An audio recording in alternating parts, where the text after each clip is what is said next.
Today we will look at another couple of iron wreckers, apparently very different, yet with many commonalities. The first one is a space operation variant, while the other is an airborne variant for tropical use. Does it make sense? Of course not. They are sci-fi mechas and they look cool, what else matters?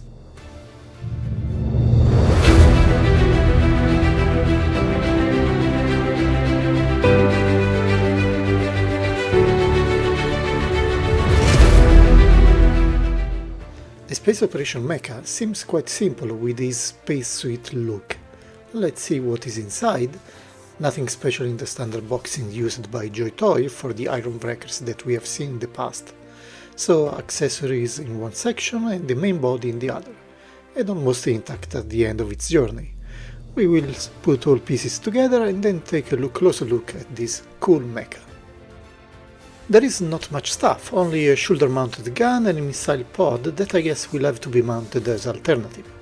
The most prominent part is this golden dome on the top, which hides the cockpit. Then we have a general rounded style for the armor plates all around and these fat 3 fingers claws. Each finger can be articulated independently, but they only have one articulation point at the base. They have a nice shading in all recesses and, in theory, it should be firing some powerful energy rays from this central part. Arms articulation is standard for all iron wreckers, but at least this one has not gun to hold, so it is pretty good in the end. Moving to the legs instead, we have these large feet and this armor plate on the back of the calf that has the annoying tendency to fall off and is a bit of a pain to put in place and fit in the correct position. But once it has been put in place, there is no longer any problem. At least this is what I hope. Moving towards the top of the back, I already assembled the red ammunition drum pod and connected the ammo belt to the shoulder-mounted gun. We also have thrusters on the back, and then moving back to the feet, we can see the details from behind. Feet can have a good enough articulation, limited by these armor plates, while we have double ratcheted joints at knee level. Enough looking at small details, let's admire our 07 in all of its glory. I don't know why, but it reminds me of the Big Daddies from BioShock, but with energy weapons instead of drill and normal hand. Articulations are quite good for this kind of poses, and also stiff enough to stand without issues.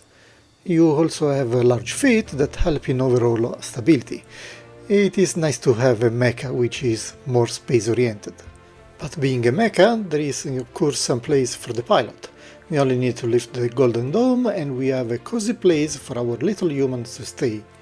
Easy to open and close, it stays in place without issues.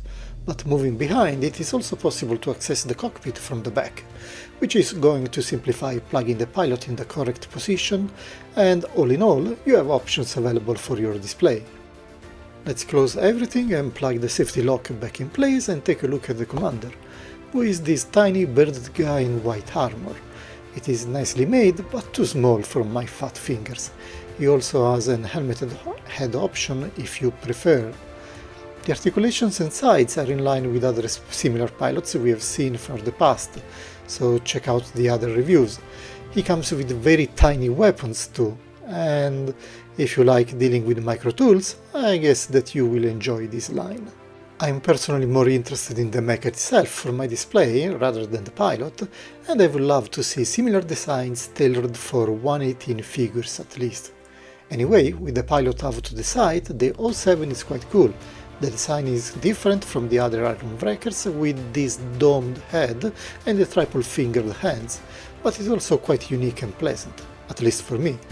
The paint job is nice, even if it is making a heavy use of shading instead of weathering, which we were used to with the other mechas, probably due to its space operations theater. The golden dome and some other small parts painted in bright colors break the overall dirty white painting job. There are also plenty of details in every place, and if you factor in the possibility to swap parts with other mechas in the same line, you will probably enjoy it. For me it is cool as it is. I can imagine this big boy moving on a grey moon landscape and firing energy rays left and right. I wasn't sure about getting it, but now that I have it in my hands, I'm really liking it. It is stocky, has a nice paint job and a very peculiar look. There are thrusters on the back, rounded armor pieces and all the additional small cylinders that add a lot to the design. Simple yet cool in my opinion. And for once there are no blades, no need to use melee weapons in space when you have death rays in your hands. So it is quite different design compared to the other iron wreckers we have seen so far, and it is evident when you compare it side to side with, for example, the O2 we have examined in the previous video. I like the practical mecha design for the iron wreckers, and here you can see how it is implemented in different ways. The slender O2 versus the more stocky space-oriented O7, clearly different missions and specializations for each, which is one of the coolest differences in the entire line, with different mechas having different traits, which are reflected in the overall look, not just a different paint job.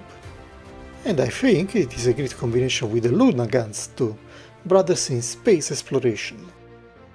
The other guy, which shares a similar design but for completely different purposes, is the Ironbreaker 08, which is the heavy airborne mecha. This sounds to me a contradiction in terms, but this is sci-fi, so everything is possible.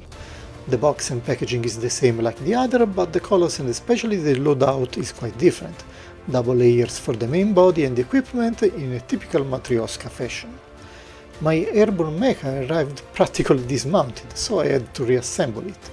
Nothing broken or lost, and it was quite even fun to do once I collected all the pieces I needed. There are some leftover scratches on the paint, but let's say this is battle damage. They blend quite nicely in the overall look. So let's quickly put everything together so that we can take a look at this green little giant. As I said, it has a design similar to the 07, and I believe it is clear now. We have a green dome instead of a golden one, and a similar style for arms and legs, and also the backpack. The main difference is that this time we have hand manipulators instead of those three-fingered ones. The painting is more in line with fighting in a jungle environments in my opinion, so the airborne designation may be misleading. Now that we take a look at it, both models have shaded paint, not much or no chipping at all, just shades of green and other colors. It is not bad, but quite different from the other mechas from JOYTOY, like the other iron wreckers or the steel ones.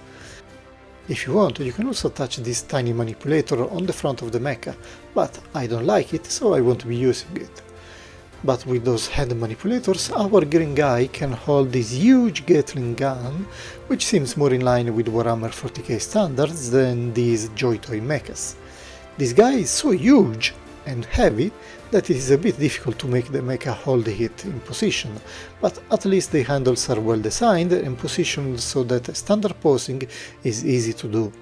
But do not expect to do much different, but having the gun hanging very low on the ground because of this, well, I had no intentions to hold it under the elbow anyway, so it is not a big deal for me.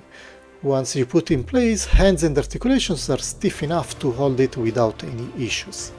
Time to put them side to side for a final comparison. There is clearly part reuse, but in a good way. Let's assume that the same company produced them, and so the design is obviously very similar. They may be the same, but adapted for different environments and mission types. There is not much different in general articulations, from shoulder to waist and legs. Of course, the 08 has to deal with a big gun, but nothing is forcing you to use it. The 07 instead can benefit from having its main weapons already built in within the hand manipulators. Once I assemble all the pieces together, I did not have any other issues with them detaching, unless I wanted them to, so the overall construction seemed to be robust enough. We will see in the few years from now. In conclusion, if you like the Iron Wreckers, these are a nice addition, but you may probably want to focus on something different unless you really like the look. Let me know what you think of this mecha line in the comment section below. Having said that, I wish you a nice rest of the day and don't forget to like the video and subscribe to the channel.